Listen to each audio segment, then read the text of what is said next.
Welcome to English with Abby and Tori. I'm Abby, and today we will talk about 5 common heteronyms. And heteronyms are words that are spelled the exact same but are pronounced differently.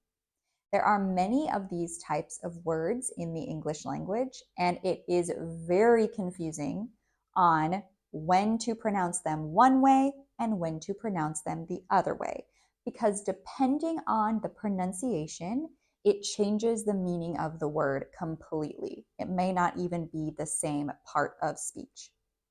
And when I say part of speech, I mean a verb or a noun or an adjective. In this case, those 3 are what we will be talking about today. So the first example of a heteronym is this word here, probably most commonly heard as this pronunciation as live. The pronunciation live is a verb, live being the short I sound, live. This is a verb. I live in Italy, or I live in this house, or I live inside. And live is a verb, but the other pronunciation of this word is live with the long I sound, I, live. And this is an adjective. An adjective describes a noun. So an adjective describes a person, place, thing, or idea. And so live would describe a noun. For example, you could say, I enjoy watching live music. And so live means that something is in front of you. You may have heard alive, and alive would also be an adjective that would describe something.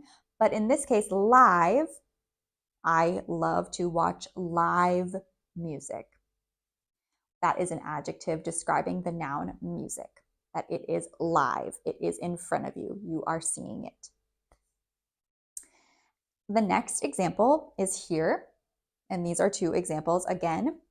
So we have this first one, close, where the S makes that Z sound. Close, that is a verb, and the adjective is close, where it makes that S sound. Close is a verb, and an example of this would be, can you please close the door? Can you please close the drawer? Can you please close the laptop? That is an example of close with the hard Z sound. It is a verb. But close with that soft S sound is an adjective. I live close to you. So it's talking about direction, or it's talking about vicinity. It's talking about nearness, how close you are. I live close to you, or I am close to the grocery store. And so we have close, a verb, and close, an adjective. The next example are these 2 words. The first is present, present, present. And the second is present, present. So you just hear different emphasis on the words, where you put the emphasis. Here you put it on the second syllable, present, present, present. And here you put it on the first syllable, present, present.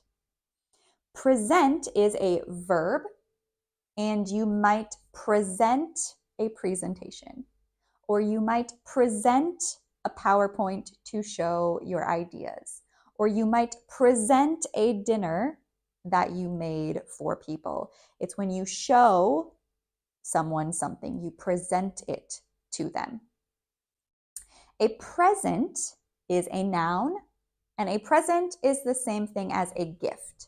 You give a present to someone on their birthday, at Christmas, or just for fun. So we have present and present. The next is again a verb and a noun. And so here we have produce, produce. And then we have produce.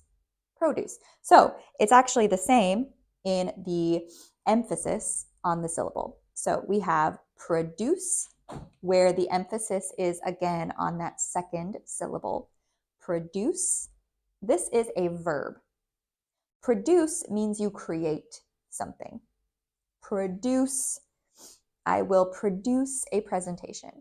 I will produce dinner tonight, although that wouldn't probably be used that way. But produce, you produce something, you produce a product.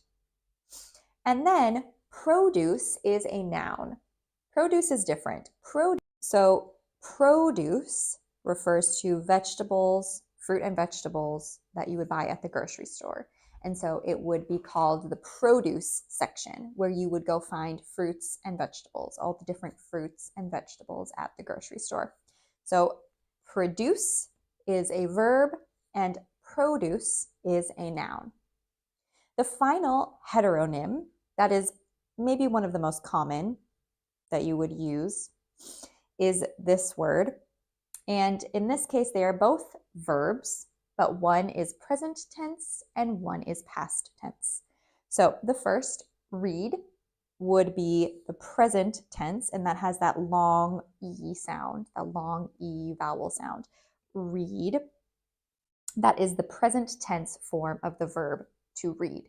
So today, or I read a book, I read a story, I read a magazine, I read a text message.